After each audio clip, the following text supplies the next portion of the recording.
रहमानिर्रहीम अल्हम्दुलिल्लाहि रब्बिल आलमीन वल आक़िबतु लिल मुत्तक़ीन वस्सलातु वस्सलामु अला खैरि खल्क़िही मुहम्मदिन व अला आलिही व अस्हाबिही अजमाइन अम्मा बाद। करक से मौलाना अब्दुल क़ुद्दूस साहिब ने पूछा है कि दिरहम को पाकिस्तानी करेंसी के बदले में उधार बेचना कैसा है। यानी मसलन 10,000 दिरहम की कीमत 4 लाख पाकिस्तानी रुपए हो और उसको 4.5 या 5 लाख के बदले में 1 साल उधार पर बेचना जायज़ है कि नहीं। देखिएगा, दो मुख्तलिफ मुल्कों की करेंसियाँ दो मुख्तलिफ जिन्स शुमार होती है। मसलन पाकिस्तानी करेंसी एक अलग जिन्स है, दिरहम मुख्तलिफ जिन्स है, रियाल मुख्तलिफ जिन्स है, डॉलर मुख्तलिफ जिन्स है, पाउंड मुख्तलिफ जिन्स है। तो जब करेंसियाँ बदल जाए तो जिन्स बदल जाती है। तो दो मुख्तलिफ मुल्कों की करेंसियों का आपस में तबादला गोया कि दो मुख्तलिफ जिन्सों का आपस में तबादला है। तो शरीयत का ये असूल है कि जब जिन्स बदल जाए तो फिर तफाजुल जायज़ है, यानी कमी बेशी के साथ बेचना जायज़ है। लिहाजा दो मुख्तलिफ मुल्कों की करेंसियों का आपस में कमी बेशी के साथ बेचने में कोई हरज नहीं है, जायज़ है। मसलन एक तरफ जो है $1 है, दूसरी तरफ पाकिस्तानी 20 या 30 रुपए हैं।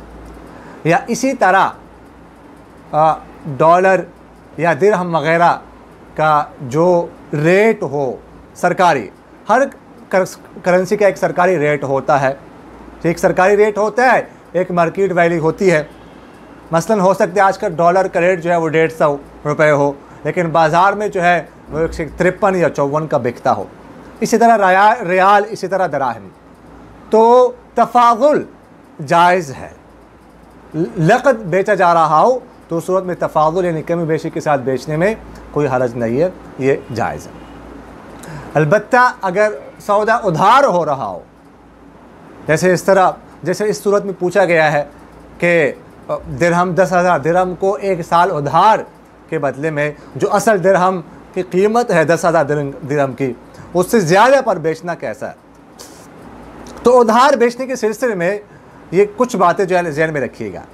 पहली बात तो यह है कि जब उधार इस तरह सौदा हो रहा हो तो उनमें से दो करेंसियों में से एक पर कब्ज़ा करना उसी मजलिस में ज़रूरी होता है। कब्ज़ा की सूरत ये भी हो सकती है कि हाथ में पकड़ ले, ये भी कब्ज़ा है, या यह कि अकाउंट में आ जाए तो ये भी कब्ज़ा शुमार होता है। तो एक तो कब्ज़ा जो है वो एक तरफ से होना ज़रूरी है। अगर कब्ज़ा ना हो जाए तो फिर इसको बैउल काली बिल काली कहते हैं, जो कि नाजायज़, एक बात। और दूसरी बात यह है कि जब उधार बेचा जा रहा हो दो मुख्तलिफ मुल्कों के मुख्तलिफ करेंसियों को, तो फिर सूरत में बेहतर यह है कि जो रेट मुकर्रर होता है किसी भी मुल्क की करेंसी का, तो उसी रेट पर ही बेचा जाए। मसलन अगर 10,000 दिरहम की पाकिस्तानी कीमत 4 लाख रुपए है तो फिर बेहतर है कि 4 लाख के बदले में ही उसको बेचा जाए। ज़्यादती के साथ मसलन 4.5 वगैरह 4,25,000 के साथ बेचना, ये इससे बचना चाहिए। बाज़ उलमा फरमाते हैं कि ये सूरत जायज़ नहीं है, इस सूद का एक हीला हो सकता है। वो सूद का हीला कैसे?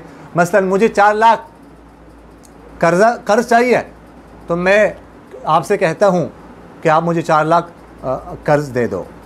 तो अब अगर 4 लाख आपसे मैं कर्ज लेता हूँ, बदले में 4.5 या 4,25,000 आपको देता हूँ, तो सूद है, ये तो जायज़ नहीं है। लेकिन अगर मैं ऐसा कर लूँ कि मैं आपसे कह दूँ कि चलो ऐसा कर ले, आप जो है मैं आपको 10,000 दिरहम देता हूँ, उसकी कीमत 4 लाख है, मुझे 1 साल बाद 4.5 लाख या 4,25,000 दे देना। तो बाजार अगर देखा जाए दोनों का नतीजा तो एक ही निकलता है। तो इसलिए सूद का दरवाज़ा खुल सकता है, इसलिए इससे बचना चाहिए। जो असल कीमत हो उस पर ही बेचना चाहिए। और तीसरी बात यह है कि ऐसा करने की कानूनन इजाज़त भी हो। अगर कानूनन इजाज़त ना हो तो फिर भी ऐसा नहीं करना चाहिए। इस सूरत में कानून के ख़िलाफ़ वर्जी का गुनाह होगा। लिहाजा जब इन 3 बातों को मद्देनज़र रखा जाए तो सूरत में फिर उधार बेचने में भी कोई हरज नहीं है, जायज़ है। अक़ूलु क़ौली हाज़ा अस्तग़फ़िरुल्लाह ली व लकुम व लिसाइरिल मुस्लिमीन फ़स्तग़फ़िरूहु इन्नहु हुवल गफ़ूरुर रहीम।